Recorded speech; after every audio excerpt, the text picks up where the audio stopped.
Olá, Celso. Olá. Boa tarde. So good afternoon, everyone. It's great to be here and having by my side Celso Ataide. So for the ones who doesn't know him, so Celso is the founder of Central Única das Favelas, CUFA, maybe some of you know as CUFA, and the Chief Executive Officer of Favela Holding. It's one of the best known social entrepreneurs in Brazil. So Ataide founded the nation's largest social enterprise focused on the favela communities, using music and sports to transform their lives.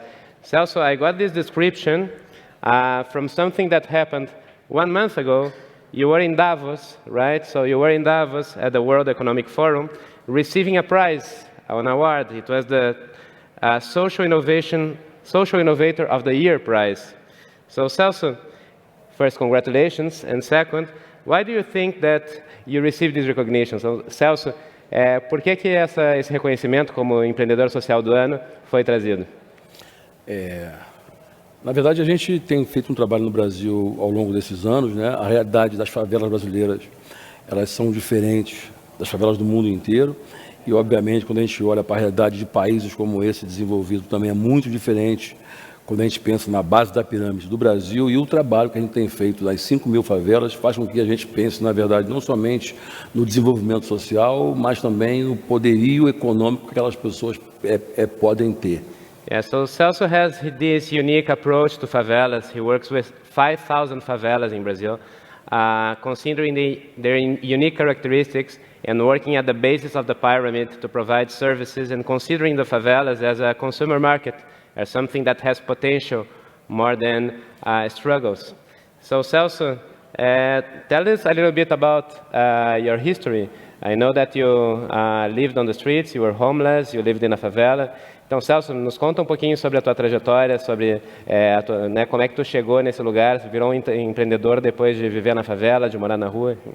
Na verdade, a trajetória foi justamente essa. Meus pais se separaram, eu tinha 6 anos de idade, eu fui morar na rua dos 6 aos 12, dos 12 aos 14, fui morar em abrigo público, e depois eu fui voltar a morar numa favela. A partir dali, eu passei a ser camelô, passei a empreender também na rua, passei a ter o empreendedorismo como uma base de desenvolvimento, e passei também a tentar fazer com que o empreendedorismo fosse, na verdade, uma forma, uma manifestação em que as pessoas da onde eu vim, da onde eu me formei, pudessem também, já que a gente sabe que elas têm baixa renda, e a forma que elas têm de se encontrar é empreendendo para se desenvolver. Então, se o país se desenvolve empreendendo e as favelas não se desenvolvem, a gente só aumenta a distância entre o país que cresceu e a favela que ficou no mesmo lugar. Então é importante que todo mundo se desenvolva e que todo mundo empreenda.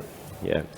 You see that it's impossible to translate with my words what Celso just said, but I'm going to try to make the effort of bringing for this European audience some of his experience. So when Celso's parents they split, so Celso went to live on the street, and to live on the street, he then got to a point in which he became a camelô. Camelô is the word in Brazilian for someone that sells informally products on the streets. And this was the seed of entrepreneurship for him.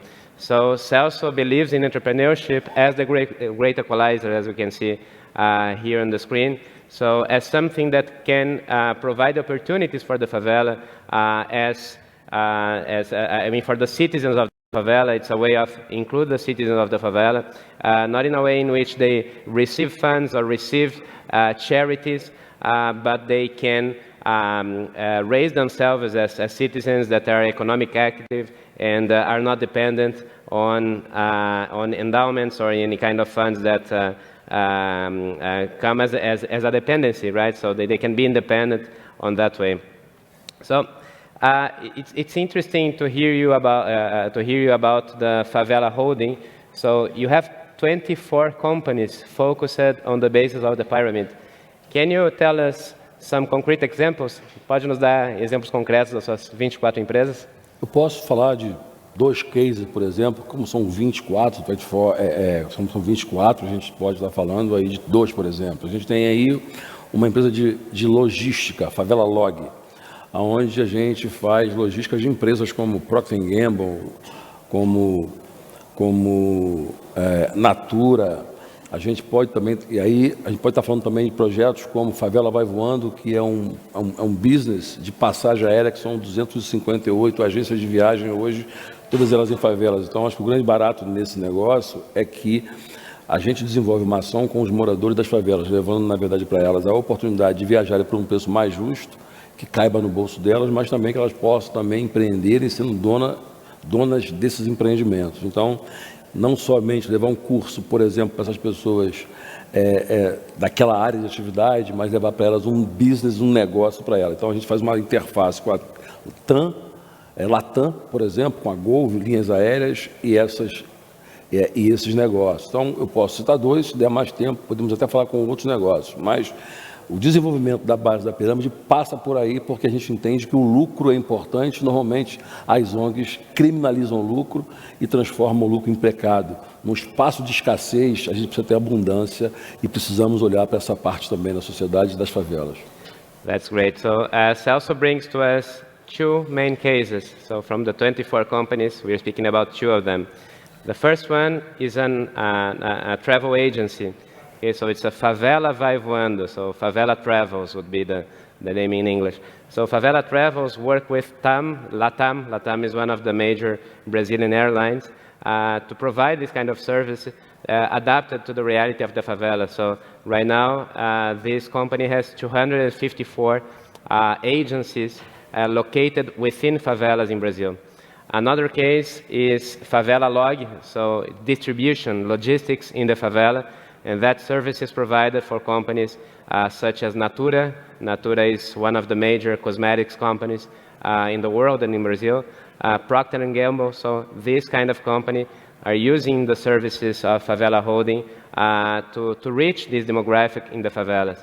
What Celso is telling us is that these companies, they allow people from the favelas not only to be included in the consumer market, but also to be partners. So the shareholders of these companies are people from the favelas. So it's a double inclusion at the two sides. I'm going to explore the last point that Celso spoke about in his speech. I'm going to ask him to explore it a little bit more. He's making a little critic about relying on resources of the third sector instead of building profitable businesses within the favela. So, Celso, nos fala um pouco sobre a sua visão, sobre a questão do lucro versus a dependência, a atuação das ONGs em situações de carência e a defesa que você faz do lucro como motor de independência dentro da favela. A CUFA ela existe há mais de 25 anos e a gente sempre se colocou nunca como uma organização social sem fins lucrativos. A gente sempre se disse uma organização social com fins lucrativos e sempre que a gente dizia isso há mais de 20 anos atrás, a gente era taxado meio que como mercenários, como se tivesse que ser diferente. Então, a gente está lançando inclusive o quarto setor. A gente, no Brasil, por exemplo, são 17 milhões de pessoas que vivem em favelas, que mobilizam hoje 137 bilhões. Se as favelas brasileiras fossem hoje um estado brasileiro, seria o quinto maior estado em volume de recursos, em número de pessoas. Quando você olha essa economia de 137 bilhões, é maior do que o que consome o Paraguai e Bolívia somados. Por exemplo, portanto, na verdade, a gente está falando de um espaço de muita potência. E quando a gente olha o primeiro setor, que é o Estado, ele não consegue atender a demanda da favela. A favela só existe porque o Estado abandonou aquelas pessoas. Quando você olha para as empresas, elas não olham para a favela, não olham para esse território, exceto como olhar de quem quer vender produto para aquelas pessoas. E mesmo quando você olha para o ESG, não se fala de favela, se fala de diversidade, se fala de alguns temas, mas não sobre aquele território e essas milhares e milhões de consumidores que estão ali.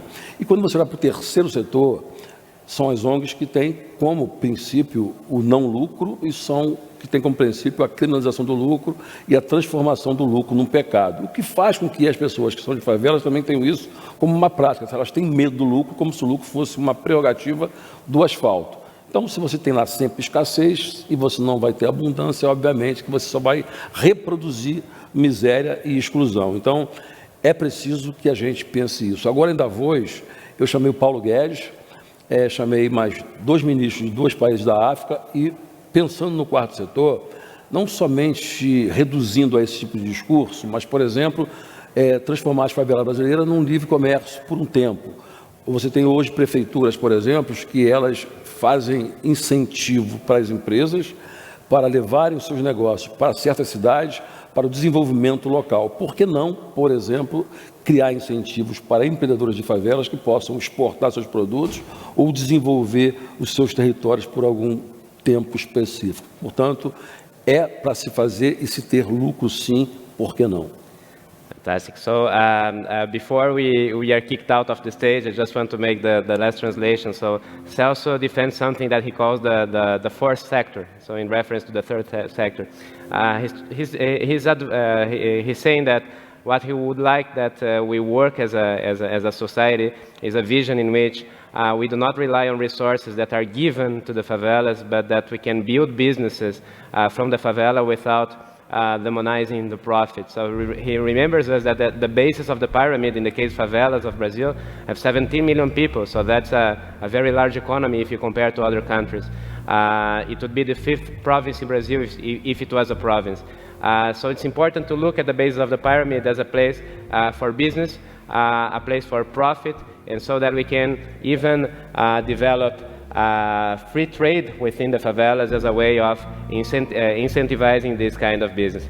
So thank you very much, Celso. It was a pleasure to have you here, and thanks for sharing your thoughts. Muito obrigado, Celso. Ok, e fica uma mensagem que a gente divide com as favelas globais toda a riqueza que a gente produz, ou vamos continuar dividindo as consequências da miséria que a elite sempre produziu. Either we share the profit or we share the poverty in favelas across the world. So thank you very much, Celso.